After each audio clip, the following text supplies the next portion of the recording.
일종의 경고로 들리죠. 좁은 문으로 안 들어가면 큰일 난다 이렇게 경고로 들려서 그러다 보니까 읽으면 뭔가 좀 어둡고 우울하고 그리고 약간 긴장되며 심지어 불안하기도 합니다. 그래서 내가 가는 길이 좁은 문이 아니면 어디지? 혹시 그럼 어떡하지? 이런 불안이 생기는 거죠. 우리가 생각할 것은 여러분 문이라는 거예요. 마태복음 13장에서는 길도 나와요. 좁은 길, 좁은 문 이렇게 나오거든요. 이 문이라는 것은 문이 목적지가 아니거든요. 예배당 문으로 들어오실 때 문을 통과하는 게 목적이 아니라 여기 예배당 들어오는 게 목적이죠. 그래서 사실은 이 문을 통과하는 것을 너무 초점 맞춰서 보면 그 안에 있는 예배당을 보지 못하고 우리가 도착할 목적지를 보지 못해요. 그래서 좁은 문이란 표현에 좀 주눅들지 말고 그 문을 통과해야 만날 수 있는 것, 그러니까 그 문으로 들어가는 것은 그 안에서 만날 것을, 그 안에 있을 일을 내가 기대하는 것이 있거든요. 여기에 좀 우리가 초점을 맞췄으면 좋겠습니다. 특별히 이 본문을 읽을 때 우리가 마태복음 13장, 7장, 마태복음 7장 13, 14절에 있는 것과 마찬가지로 좁은 문, 좁은 길, 뭐 같은 내용이라서 실수하는 거랄까요? 좀 주의할 것 두 가지가 있다고 생각하는데, 하나는 이 좁은 문이 어떤 문이고 좁은 길이 무엇인가를 좀 보아야 돼요. 한번 23절을 보니까 구원을 받는 자가 적습니까? 그랬더니 예수님께서 24절 좁은 문으로 들어가기를 힘쓰라. 들어가기를 구하여도 못하는 자가 많으니라. 적다 그 소리죠. 그럼 이제 좁은 문 반대는 넓은 문이잖아요. 넓은 문은 들어가는 사람이 많고 좁은 문은 들어가는 사람이 적어요. 길도 똑같아요. 길도 마태복음 17장 14절 좁은 길, 그 구원으로 인도하는 그 길이 좁고 협착하다라는 말이 현대어로 번역하면 이렇습니다. 1차선 도로다. 1차선 도로 느낌이 오죠. 그러니까 1차선 도로라서 그리로 다니는 사람은 적고 차도 적어요. 왕복 10차선이라면 얼마나 많이 차가 다니고 그것이 인도라면 사람들이 얼마나 많이 다니겠어요. 많이 다니니까 길이 큰 거지. 그런데 이 좁은 길은 특징이 다니는 사람이 적어요. 그게 다예요. 그런데 우리는 뭐라고 생각하느냐 하면 좁은 길 그러면 좁고 그 다음에 나오죠. 위험하고 어둡고 위태위태하고 가기 싫고 힘들고 막 아니던데요. 우리 성도들과 함께 어디라도 가면 다 어디 가나 그랬더니 좁은 길로 다 가시더라고. 오솔길, 등산로, 산책길 다 좁아요. 나는 이렇게 수양관에 왔으니까 큰 길로 가야지 하고 막 대문으로 나와가지고 4차선도로 달리는 분이 없어요. 예. 그리고 제 경험으로는 대개 좁은 길은 지름길이에요. 맞습니까? 저는 개구멍으로 많이 다녀서 그런가. 그래서 좁은 길이 지름길이고 큰 길로 가더라도 결국 그 길로 와야만 목적지에 도착해요. 왜냐하면 목적지에 도착하는 길은 좁은 길이거든요. 여러분 큰 길로 가겠습니까? 맞는 길로 가겠습니까? 당연히 맞는 길로 가야죠. 그 크기가 무슨 상관이 맞는 길로 가야지. 그러니까 좁은 길은 맞는 길인데 다니는 사람이 적다는 거예요. 여러분 성경에 위험한 길이고 힘들고 거기 가면 고생길 화나고 이런 얘기가 없어요. 그런데 우리는 자꾸 선입관으로 좁은 길은 힘든 길, 어려운 길 이렇게 하니까 어렵죠. 다 숫자에 대한 이야기입니다. 두 번째로 이 길이나 문이 목적이 아니라 그 통과해서 들어가는 곳이 목적인데 거기가 어딘지를 봐야 돼요. 거기가 그럼 이제 가는 길이 좁은 길인데 남들 다 가는 길로 안 가려니까 특히 우리 한국 사람들처럼 단체 심리가 강한 사람들은 다 두렵죠. 예. 여러분 여행 딱 그러면 우리 개인적으로 이렇게 조용히 우리 가족끼리 이런 자유여행을 가는 걸 선호한다. 그리고 가긴 다 단체 여행 가잖아요. 예, 단체 여행 되게 위대한 여행입니다, 여러분. 짧은 시간 안에 적은 비용으로 좋은 숙소에서 자면서 많은 곳을 돌아보고 안전하게 올 수 있는 여행이에요. 단체 여행은 사고도 거의 안 나요. 개인 여행 가다 그러지. 왜 그러세요? 한국이 가진 강점인데. 예. 안 가봐서 모르시는구나. 예. 성지순례를 가세요. 단체니까. 그렇죠. 그래서 많은 사람들이 가니까 안심은 되지만 여러분 이 길이 좁아서 가는 사람이 적으니까 내 마음이 좀 불안한 거예요. 근데 여러분 걱정하지 마세요. 거의 목적지에 도착하고 그 목적지는 어딘가 의심할 수 없는 우리 하나님의 나라입니다. 그 문 안에 있는 것은 29절 집주인이 문을 닫으면 못 들어간다. 집주인이 문을 닫으면 24절이죠. 25절 한번 문을 닫으면 문 밖에서 두드려도 못 들어간다. 29절 천국 잔치가 열려. 문을 그렇게 닫으면 천국 잔치가 탁 열려가지고 거기서 잔치에 참여한다는 단어에 일이라고 써 있죠. 이제 이 아래쪽을 보면 일에다가 좀 적어주지. 5장 29절을 봐라 또 이렇게 적어놨어요. 이게 훨씬 길구만. 이제 이 단어가 어떤 단어냐면 잔치에 참여한다는 단어가 그 잔치에서 비스듬히 누워 있다 이런 뜻입니다. 로마 시대의 잔치가 우리 영화에서 보듯이 이렇게 딱 누워서 이렇게 했거든요. 그래서 누워서 하기 때문에 이제 있는 집에 잔치에 가면 1인 침상이 하나씩 있었어요. 잔치 참여하는 사람 숫자대로 이런 바닥에서 하는 게 아니라 침대를 이렇게 하나씩 다 놓고 그리고 꼭 왼쪽으로 누워요. 이분들 왼쪽으로 놓고 그 다음에 음식상을 그러면은 가져오기가 어렵겠죠. 누워 있으니까. 그래서 이렇게 소분해서 이렇게 팔 닿는 곳에 다 놔줘야 돼요. 그래도 먹다가 또 이분들은 뒤로 던져요. 먹기 싫으면 뒤로 못 됐죠. 이런 식으로 했어요. 그러면 10명이 잔치하려면 5명이 거의 서빙을 해야 됩니다. 그래서 잔치에 오는 사람의 절반 정도가 거의 봉사를. 그러니까 노예 제도가 없으면 이게 할 수 없는 잔치예요.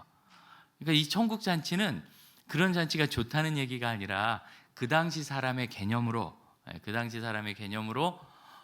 그런 잔치가 최고의 잔치였거든요. 그런 잔치에 내가 이렇게 꼴찌로 간신히 이렇게 주변인으로 참여하는 게 아니라 당신 주인공이란 얘기예요. 주인공. 지금 이 말씀은 당신이 하나님께서 여신 그 천국 잔치에 아주 중요한 주인공, 중요한 손님으로, 아니 하나님의 자녀로 거기 참여한다는 거죠. 그럼 여러분 좋습니까? 좋아하시기를 바랍니다. 그러라고 하신 거예요. 사실 이 본문 전체가 잔치의 본문이에요. 우리가 몇 주 동안 읽기만 하면 외식하는 자가 나와가지고 다 외식하러 가고 싶었죠. 그런데 그 외식이 아닌데, 그런데 이제 외식은 끝나고 이제는 잔치가 나오기 시작합니다. 14장 8절을 보면 혼인잔치에 초청받으면 끝에 가 앉아라. 그래야 주인이 와서 아니 당신처럼 귀한 분이 여기 있으면 내가 어떻게 됩니까? 이쪽으로 오세요 하고 좋은 자리를 옮겨주면 당신의 이제 명예가 올라간다. 여러분 우리 마지막 날 천국 잔치에서도 우리 하나님께서 늘 겸손하게 낮은 곳에서 섬긴 우리 형제자매들을 그렇게 높여주시기를 바랍니다. 아멘을 안 하는 거 보니까 별로 거기 안 가봤던 건가요? 꼭 그런 소망이 있어야 돼요. 여러분 그런 소망이 있으면 겸손할 수 있는 거예요. 그런데 만일 그런 소망이 없으면 조금이라도 높은 자리로 가야죠. 나 무시해? 하고 싸워야 되고 내 권리인데 이런 소리 해야죠. 우리 이제 젊은 형제 자매들이 많으니까 이 교회의 원리를 하나 이해하실 게 있는데 교회의 원리는 참여의 원리고 위임의 원리예요. 무슨 소리냐면 그 자리에 온 사람들이 결정을 하는 거예요. 그럼 안 온 사람들은 다 거기 위임한 거예요. 안 온 그 자체로 당신들이 결정하면 난 따르겠습니다 이렇게 돼 있는 거예요. 그래서 재밌는 거는 어떤 집사님들은 그런 분이 있어요. 이거 나도 없는데 누가 결정했어요? 없으면 위임한 거예요. 있는 사람이 결정하는 거예요. 그래서 교회에는 이제 총회가 있죠. 공동회. 우리 교인이 1000명이 돼도 거기 오는 사람은 50명이다. 그럼 50명이 다 결정하는 거예요. 위임의 원리. 왜냐하면 이것은 직장도 아니고 무슨 세속적 권한을 행사하는 게 아니라 영적인 것을 하는 일이기 때문에 봉사하고 참여하는 사람들이 그것을 결정하도록 되어 있어요. 교회 원리 이해하시죠? 그러니까 늘 오세요. 남들의 결정이 싫으면. 근데 나는 남들의 결정이 좋다. 그럼 늘 위임하고 집에 가세요. 괜찮으니까 이렇게 돼 있어요. 그런데 아쉽게도 이렇게 특히 이제 젊은 세대가 그런데 이거 잘 모르니까 이거 누가 했어요? 나는 모르는 일인데 모르는 일이면 안 온 거지. 그러면 위임이 된 거예요. 그러면 좀 내 스타일과 다르고 내 마음과 다르더라도 그래도 어련히 알아서 결정 열심히 했을까 하고 믿고 겸손하게 그럼 저는 따르겠습니다 이래야 되거든요. 당회는 항상 그래요. 당회는 이런 일이 있으니까 장로님들 모임에 항상 오시겠습니까? 못 오시는 분이 저는 결정하시면 따르겠습니다. 그리고 정말 토를 다는 일이 없어요. 물어는 봐요. 이건 어떤 의미에서 이렇게 했습니까? 그럼 이제 설명해 주면 그렇군요. 예, 저는 없었으니까 제가 잘 따르겠습니다. 좋은가요? 네. 그랬는데 이제 그게 잘못되면 내가 좀 높아지는 거고, 그게 잘 되면 다행이죠. 내 말대로 했다 망했으면 큰일 날 뻔했잖아요. 그래서 이렇든 저렇든 다 좋아요. 이럴 때 세속적으로는 권한을 가진 사람들이 뭔가 결정을 하고 주장하고 자기 유리하게 하고, 근데 여러분 우리는 천국을 바라보기 때문에 양보하고 이해하고 따르고 이런 일들이 가능한 거죠. 그렇습니다. 그래서 이렇게 잔치가 있고 또 잔치가 있어요. 14장 15절 이하에서 보면 16절, 어떤 사람이 큰 잔치를 베풀고 많은 사람을 청했는데 초청받은 사람들이 이런저런 이유가 있어서 다 못 왔어요. 그러자 이 주인이 화를 내면서 뭐라고 얘기하는가? 21절, 시내 거리와 골목으로 나가서 가난한 사람들, 몸 불편한 사람들, 시각장애인, 지체장애인들을 다 데려와라, 이렇게 말씀하시는 거예요.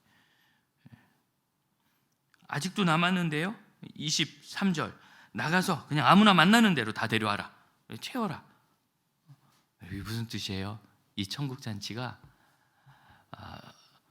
도저히 꿈도 못 꿀 사람들이 들어가는 잔치래요. 우리 아닙니까? 우리가 천국이 가당하긴 합니까? 죄로 점철된 이 세상에 죄성을 가지고 태어나 수많은 죄를 짓고, 제일 슬픈 거는 은혜 받았다고 얼마 안 돼가지고 흔들릴 때잖아요. 너무 슬퍼요. 조금 전에 은혜 받았는데 얼마 안 돼서 흔들리고. 그래도 우리 교회는 그런 일이 없는데, 주차장이 넓은 교회는 주차장이 넓어서 차가 더 많이 와가지고 주차장이 또 부족하대요. 그럼 주차 문제가 늘 생기는데, 나가다 그렇게 주차장에서 싸우는 분들이 많대요. 나가다. 여러분 충분히 그럴 만하지 않습니까? 주차라는 게 이게 신경을 좀 곤두서게 하는 게 있거든요. 한국 사회에서.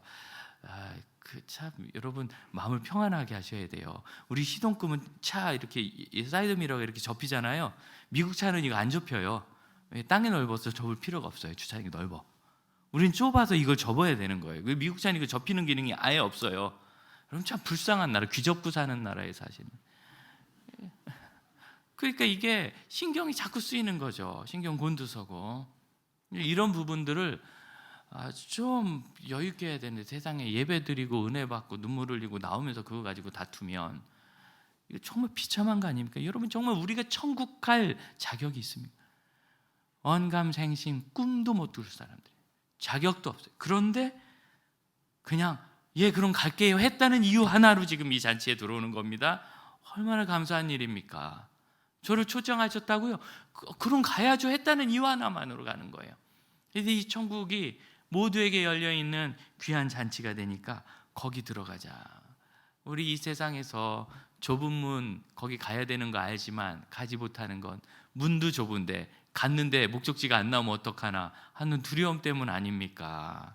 확신을 갖고 했지만 틀린 일이 이 세상에 많잖아요.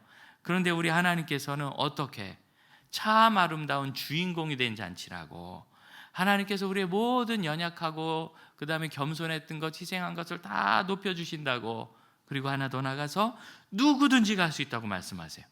실패가 없는 길입니다, 이 길은. 그러니 여러분 좁은 문, 좁은 길을 두려워하지 마시기 바랍니다. 단어 때문에 우리가 선입관 갖고 있어요. 성경을 읽어보세요. 성경대로 위험한 길이다, 험한 길이다, 가면 고생스러울 거다, 이런 얘기가 없어요. 물론 믿음을 지키느라고 큰 고생을 하신 분들이 우리 믿음의 선조 중에 있습니다. 특히 우리 주님이 그 중에 그러셨죠. 13장 31절, 예수님께서 좁은 문에 대해서 말씀하시자마자 좁은 문을 간다는 모델이 뭔지 딱 보여주세요. 31절, 헤롯이 당신을 죽이려 하니어서 피하십시오. 32절, 예수님께서 헤롯을 여우라고 부르시면서 그 여우에게 가서 말해라. 내가 오늘과 내일은 귀신을 쫓아내고 병자를 고치다가 모레는 제3일에는 완전하여지리라. 그러나 오늘과 내일 모레는 내가 내 갈 길을 다닐 것인데 예루살렘 밖에서는 선지자가 죽는 일이 없다. 여러분 이 길이 뭔지 아시죠? 십자가의 길이에요. 너무너무 피하고 싶어서 이 길과 이 문만은, 다른 길은 없고 다른 문은 없는가? 그래서 하나님 앞에 기도하는 거예요. 이 자신을 내게서 옮기시옵소서. 몇 시간 후에 운명하셔야 되는데 그 밤새 기도하신 거예요. 이제 낮이 되면 운명하실 건데, 십자가에 달리실 건데, 그렇게 기도하실 만큼 두렵고 떨리고 괴로운 길이었는데 결국 가셨죠. 제가 청년 때 찬양대 하면서 고난절 부활절이 된 부르던 칸타타가 있었는데 가사가 이랬어요. 사람들이 묻는 거예요. 다른 길은 없었습니까? 이 길뿐이었습니까? 예수님이 대답해요. 다른 길은 없었다. 이 길뿐이었다. 여러분, 좁은 길은 그 길밖에 없는 그 길을 말해요. 나 그 길. 옆으로 새 길을 만들어도 안 되고 이 문을 어떻게 넓혀보려고 여러분 이렇게 흉계 넓혀보려고 꼼수 그게 안 되는 것이. 딱 거기에 맞춰서 내가 가야 돼. 위험해서 어려운 길이 아니고 험한 길이라 어려운 길이 아니고 딱 하나예요. 다른 사람들은 이 길로 안 가요.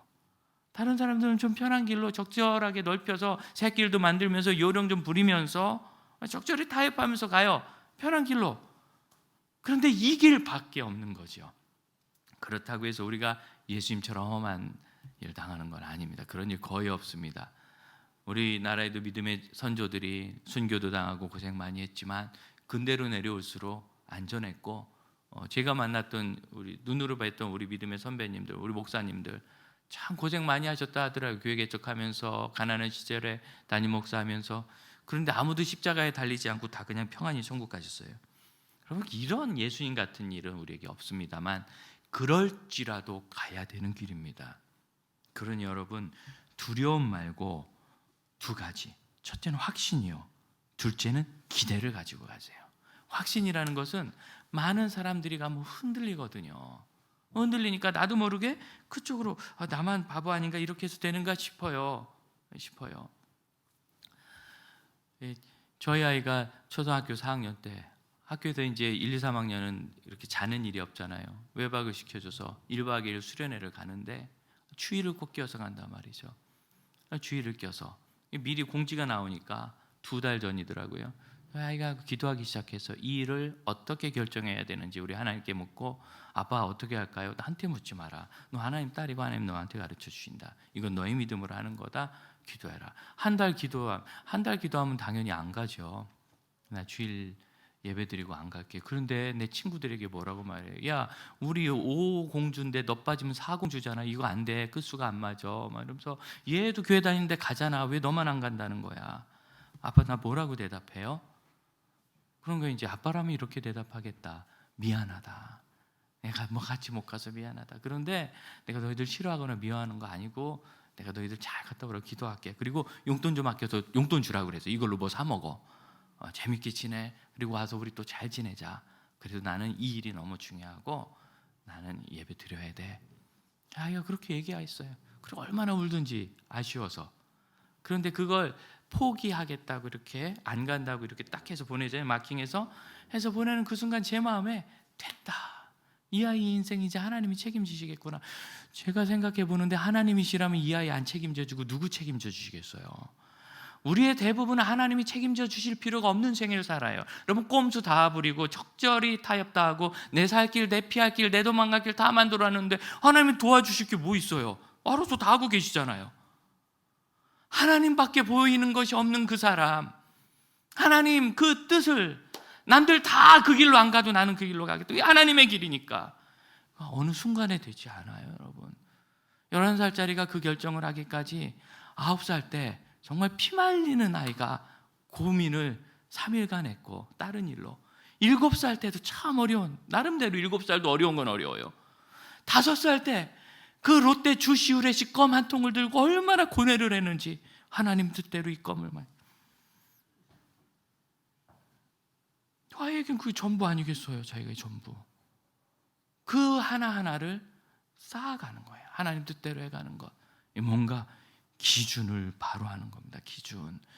우리의 기준, 우리 젊은 자매들 많지만 우리의 기준, 우리를 뒤흔드는 옆집 아줌마, 친척 사촌 언니, 너 미쳤니? 학원 5개는 요새 기본이야.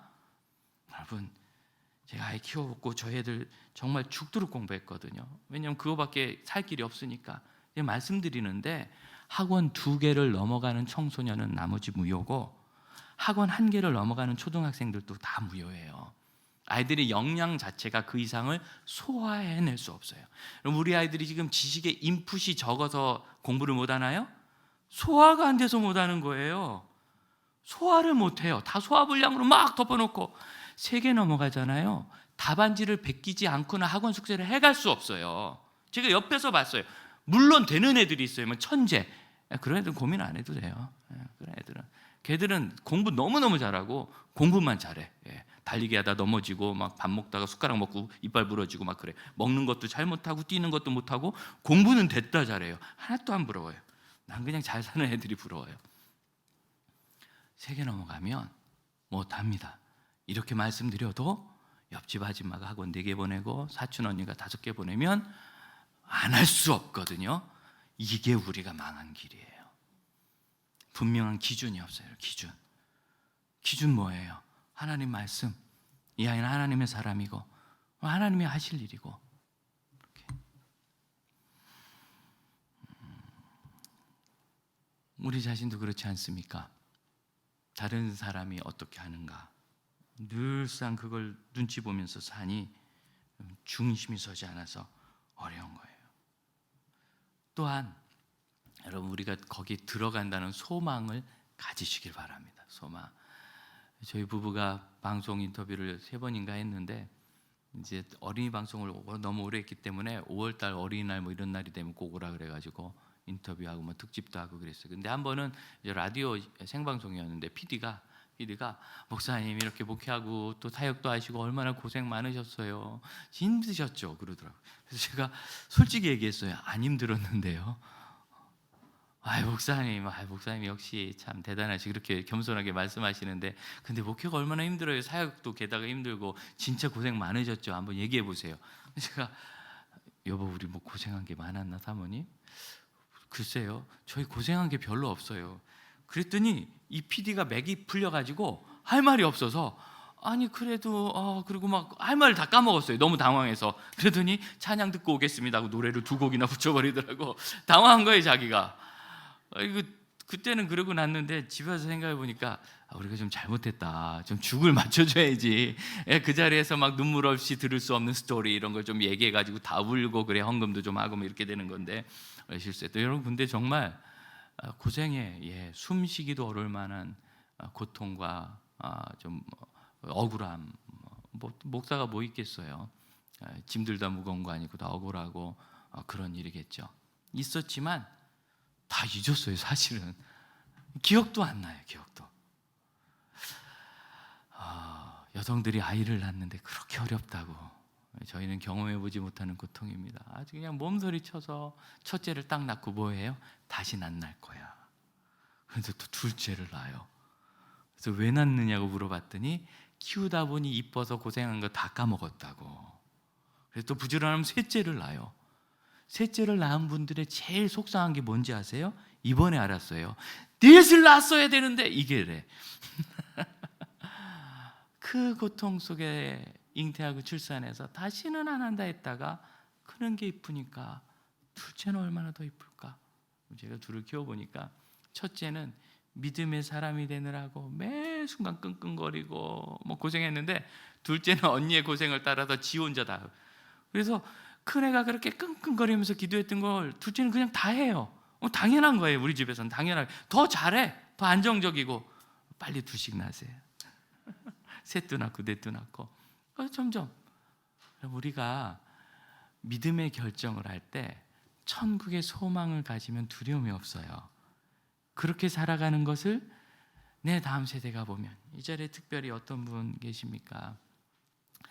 불신 가정에서 첫 믿음의 열매가 되셔서 이 가정의 믿음의 마중물이 되셔야 되고 믿음의 가문이 되는 씨앗이 되셔야 되는 여러분 마음이 어려우세요. 그런데 우리가 지금 믿음의 여정을 잘 가면 그러면 그 다음으로부터 더 많은 열매들이 따라와요.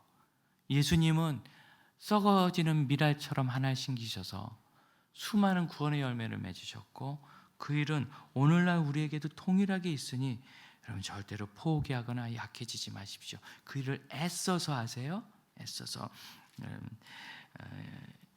24절을 보면 좁은 문으로 들어가기를 힘쓰라 이렇게 나왔어요. 이 힘쓴다는 이 단어 아고니조마이는 원래 이게 투쟁에서 온 말입니다. 그래서 저 사람을 이기기 위해서 전쟁하는 것. 요한복음 18장 예수님께서 말씀하십니다. 내 나라는 이 세상에 속한 것이 아니다. 만일 내 나라가 이 세상에 속하였으면 내 종들, 내 사람들이 너희와 싸워서 나를 내주지 않을 것이다. 그렇죠. 왕이 잡혀가면 끝나는 거니까.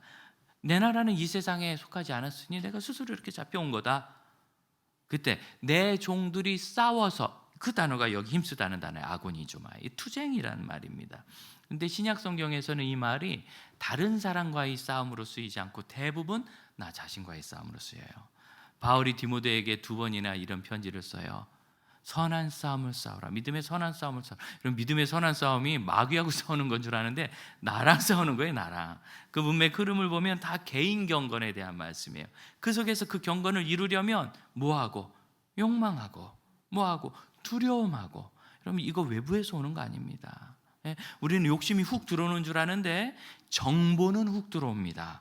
좋은 차, 좋은 집, 누가 잘된 거, 좀 사기치고 뭐 뇌물 받는 거, 이런 정보는 들어오지만 그걸 욕망하는 건 내 안에서 피어올라요. 그래서 나 자신과의 투쟁을 하는 것이 믿음의 선한 싸움이에요. 이기기를 다투는 자마다 모든 일에 절제하나니. 사도 바울은 고린도서에서 그렇게 말씀하십니다. 이기기를 다툰다는 말이 바로 여기 아고니조마예요. 마라톤 하는 거예요. 마라톤에서 이기기를 다투죠.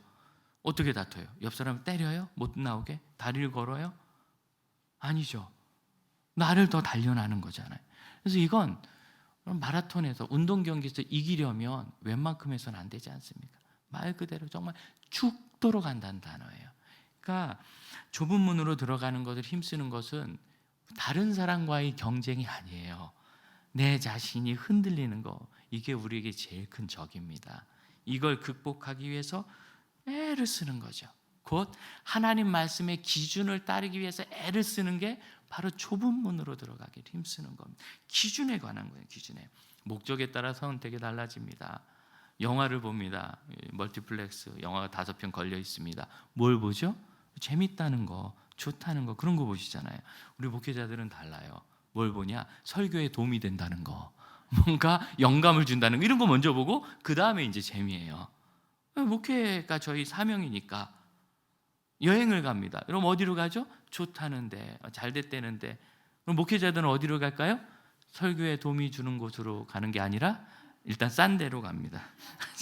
여행은 이제 영화값과 비교할 수 없이 비싸니까. 하지만 이 금전적인 것, 이런 거, 경제적인 걸 고려하되 그 다음에는 항상 목회에 도움이 되고 설교에 도움이 되고 사역할 수 있는 곳을 가죠. 기준이에요, 기준. 이 기준을 흔들고 싶은 거예요. 왜? 죄송합니다. 이 목사님들 중에서도 좋은데 놀러만 다니는 분들도 계시더라고요. 예. 그러면 남들도 다 이러는데 이제 나도 나이가 좀 됐으니까 어느덧 제가 그렇게 됐어요. 우리 장지교회, 아름다운 가지 장지교회에서 지금까지 사역한 만큼 정도만 더하면 저도 은퇴더라고요. 언제 그렇게 됐어요? 너무 짧아요. 지금 한 게 하나도 없는데 언제 이렇게 됐어요? 여러분, 우리가 청소년 자녀들에 대해서 늘 속 터지잖아요. 그 3년 4년만 바짝 열심히 살면 공부를 하러 가든지 취직에 성공하든지 뭔가 될 텐데 그걸 그렇게 안 해요. 두려워하면서 뭐 이거 한다고 되나 확신이 없으니까 우리 막 속 터지잖아요. 중학교 3학년짜리인데 맨날 게임만 하고 공부 안 하고 놀러 다니고 운동 좋아하고 엄마 속을 빡빡 끓여낸데, 요즘 학교에서 그 학기마다 그 봉사 시간을 체크하잖아요. 그때 좀 이 아이가 뭐 원하는 게 있어서 봉사 시간이 엄해서 3일을 했어야 됐어요. 4시간씩 3일을. 근데 엄마가 너 빨리 신청해라. 다른 애들이 다 하면 너 자리 없다. 말 안 듣죠. 우리 아이들은 어쩜 이렇게 엄마 말을 안 듣는지. 밥을 굶어봐야 정신 차리지. 엄마 말 안 들어요. 그러다가 정말 봉사할 곳이 다 없어진 거예요. 어느 요양원에 간신히 됐는데, 야, 그 요양원 쓰예요. 애한테 페인트 칠을 시켰어요. 제가 3일 동안 페인트 칠을. 첫날 갔다 오더니 불평을 잔뜩 말해. 두째 갔다 오더니 말이 없어져. 셋째 날 갔다 오더니 씻고 밥 먹더니 방에 들어가서 공부를 하더래요. 그래서 너 어디 아프냐 그랬더니 이 아이가 엄마, 난 그렇게는 못 살겠더라고요. 그래. 정신 차렸어요. 우린 이렇게 되기를 너무너무 기대하지 않습니까? 다 페인트 칠하러. 목적이 분명해지니까 끝까지 그 3, 4년인데 그리고 나서 저를 생각해요. 야, 이거 이렇게 짧구나 목회가. 90살 산다 그래도 준비하는데 30년 걸리고 뭐 하는데 한 40년 하고 나머지 20년은 아프다가 천국 가는구나. 너무 짧아요. 물론 그 뒤에도 맡기신 일을 더 하겠지만 얼마나 더 하겠어요, 은퇴 다음에. 지금부터 있는 요 기간 봐야 되는데, 여러분 이때야말로 제가 기준을 정하고 선한 싸움을 싸우며 정말 죽을 마음으로 최선을 다해야 될 때 아니겠습니까? 그 일을 주님께서 우리에게 말씀하실 때 이제 다시 봅시다. 좁은 문 좁은 길 두려운 길입니까? 아니요, 산책길이라고 생각하세요. 지름길이에요. 거기가 제일 빨라요. 다른 길은 없어요. 다른 길로, 넓은 길로 길 좋다고 갔던 사람들 결국은 다 돌아오게 돼 있어요. 이 길이 제일 빨라요. 이 길밖에 없어요. 다른 길은 없어요. 그래, 여러분 마음의 중심의 기준을 가지고 흔들리지 마십시오. 또한 두려워하지 마세요. 오늘 말씀을 나누기 시작하면서 제가 이 말씀을 읽을 때 어둡고 두렵고 긴장도 된다. 근데 저는 이 말씀을 읽으면서 너무너무 소망이 생겼어요. 잔치구나, 고문 딱 지나가면. 그것도 잔치도 우리들 그렇잖아요. 천국 가긴 가는데 어떻게 그냥 간당간당하게 가는 거 아닐까, 좀 이런. 천국도 우린 그런 마음이 있어요. 천국에 그런 게 있는지 모르겠지만 왠지 그런 것 같아. 그런데 오늘 주님께서 뭐라고 하세요? 비스듬히 누워서 참여하는 바로 너를 위한 잔치라고 말씀하시죠. 그러니 이 소망을 가지고 강렬하게 사시기를 축복합니다. 말씀이 뜨거워요. 프랑스의 소설가인 장지오노라는 분이 1953년에 나무를 심는 사람이라는 소설을 발견했습니다. 아니다, 1930년, 20년대에 발표했어요. 그리고 53년 그 프레드릭 백이란 분이 이걸 애니메이션으로 만들어가지고, 이분이 독일 분인데 대단한 분이에요. 애니메이션을 알려준 거 4편 만들었는데 그 중에 2편이 아카데미상을 받았어요. 참 대단한 분이죠. 그래서 그 애니메이션 때문에 여기저기 보면서 많이 알려졌어요. 이제 그 소설에 부피에라는 분이 있는데, 한 프랑스의 청년이 너무너무 마음이 외로워가지고 좀 여행을 가보자. 그래서 멀리 가보자. 프랑스에서 좀 먼 데가 프라방스 지방 알프스 산자락 끝입니다. 그래서 거기 가지고 황무지를 좀 보러 갔는데, 웬 노인이 양을 치면서 뭐래요? 막대기를 꾹 찍어. 쭈그려 앉아요. 뭐 하나 봤더니 꾹 찍으면 이만큼 땅이 훅 들어가겠죠. 거기다가 도토리를 집어넣고 그다음에 흙을 덮은 다음에 물을 조금 줘요. 뭐 하세요? 나 여기다 참나무 심습니다. 왜요? 너무 황량한 곳에 숲이 생기길 바랍니다. 그래서 쫓아다니면서 하루 종일 자기도 같이 심었어요. 할 일도 없고. 그분이 자기 집으로 초청해서 그 집에 들어가서 저녁을 먹는데, 먹고 나더니 앉아서 뭘 하더래. 도토리를 한 자루 쏟아놓고 고르는 거예요. 좋은 거. 다른 어느 숲에서 주워왔대요. 골라서 싹이 잘 날 만한 거, 좋은 것만 떡 갈라서 내일 심은 거 한 주먹, 한 자루 딱 쳐. 다음날 또 양떼를 몰고 가서 심는 거예요. 배경은 1913년이었습니다. 1차 세계대전에 이 청년이 참전했다가 되돌아왔어요.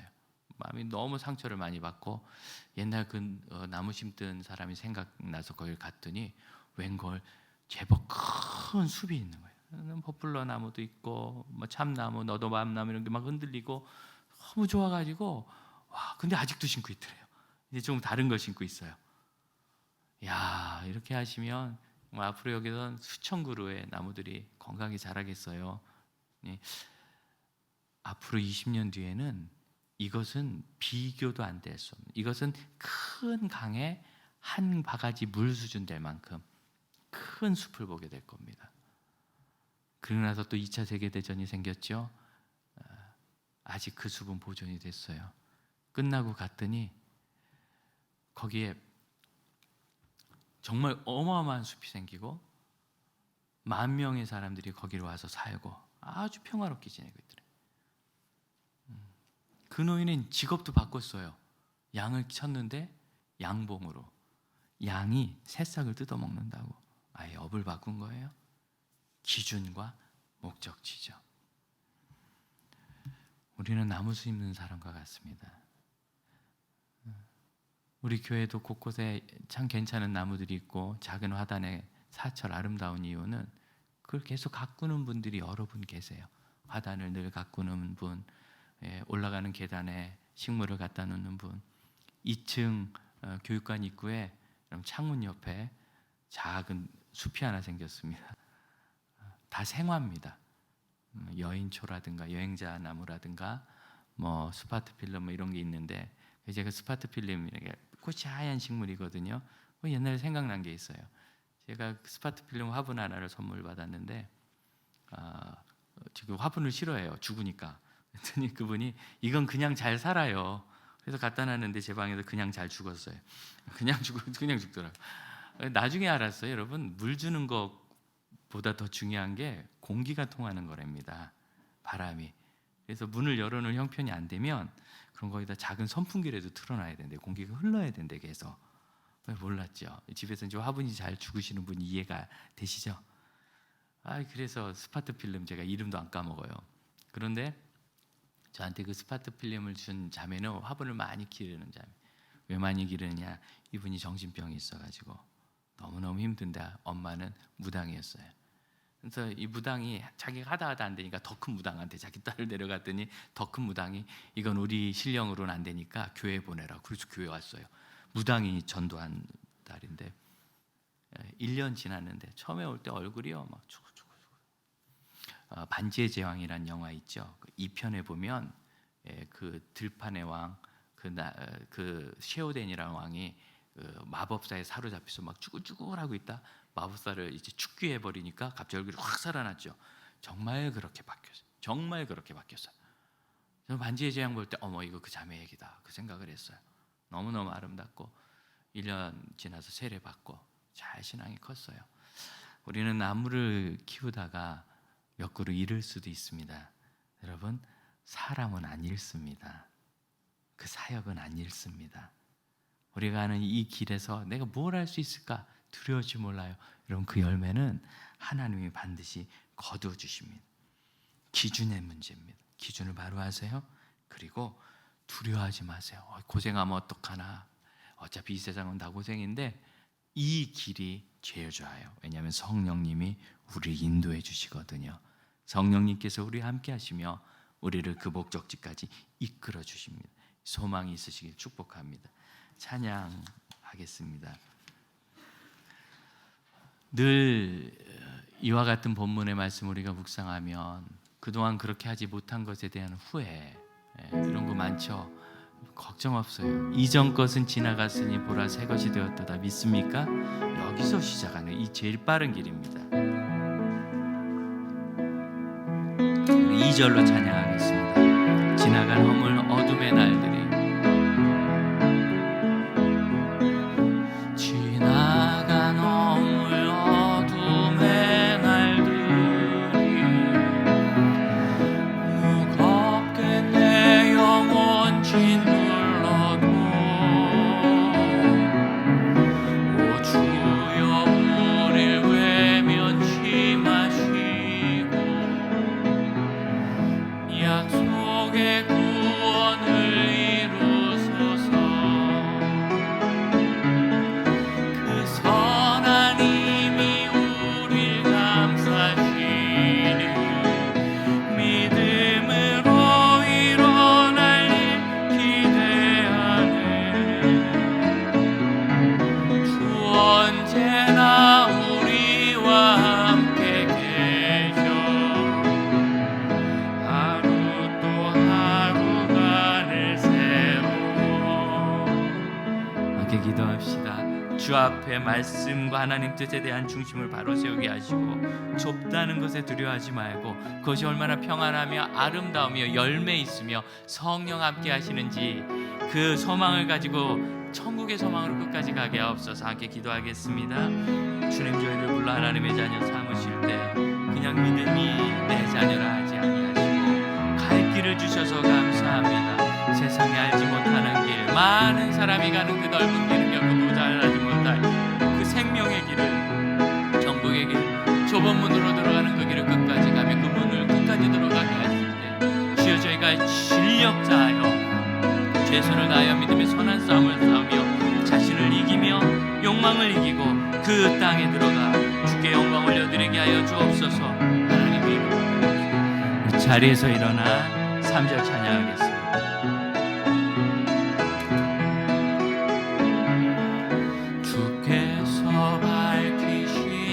작은